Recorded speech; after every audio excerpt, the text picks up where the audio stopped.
All right.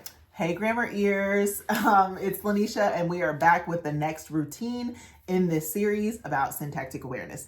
So what you're going to do for this routine, and of course, disclaimer, if you don't know what I'm talking about, if you stumbled on this video and you're like, what is she talking about? Why did she just jump into this?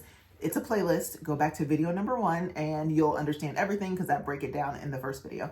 Okay, but for today, this routine is a lot of fun. The students love it. It's called You're the Teacher. And of course, we know kids love to be the teacher. So what we do is we display 2 sentences and the students are going to listen to me read the sentence out loud.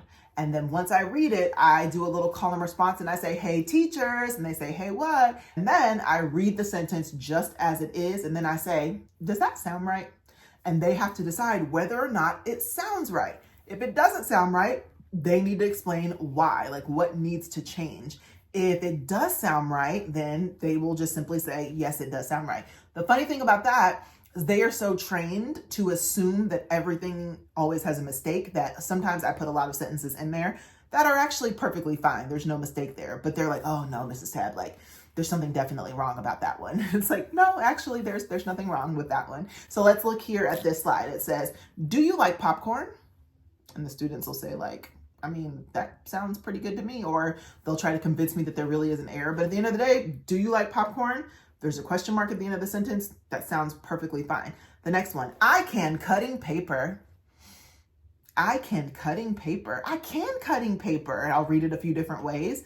And I'll say, guys, does that sound right? And they're like, no. And I'm like, are you sure? Like, it sounds pretty good to me. No, Mrs. And they'll say like, I mean, you can say I can cut paper, but you can't say I can't cutting paper. Do I need to go into the gerunds and the INGs and all? I mean, I could, and maybe they'll get that later. But right now, I'm really interested in them using language and understanding that certain things sound right and certain things don't. So with that, here's a little bit of footage of me teaching this routine. Ooh, last one. This one's called Hey Teachers. All right. So if I say, hey teachers, guess what? You're the teachers. And you're going to say, hey what? Are you ready? Hey teachers. Hey what? Are these correct? I'm going to read this sentence to you and you have to tell me, yes, that sounds right, or no, that does not sound right. Are you ready? Hey teachers. Hey what? You is a first grader. No. Thumbs up, thumbs down. You is a first grader. No. You is a first grader. Why doesn't it sound right? What should it be? Me. No, me. Tell your neighbor what it should be.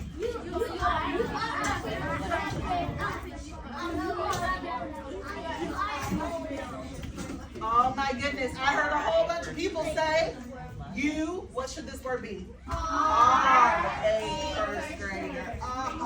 So we can't say you is, we need to say you are. Got it. Next one.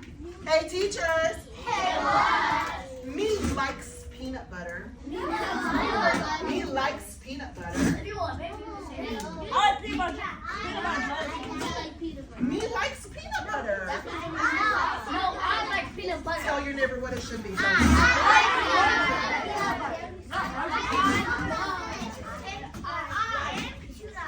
Okay, so what should it be? So that S should not be there. And me should be. I don't want to say me likes peanut butter. I want to say I like peanut butter. So those were both thumbs down sentences. This one's great because a lot of them I put in there that are actually correct. And they are so trained to think that there's always a mistake that they will make a mistake when there is not one. So it's a really cool way for them to really like think, does this, so be careful. The teachers might trick you sometimes and you might think something's wrong, but sometimes they're right when we do this routine. All right, I think that was the last one. Okay.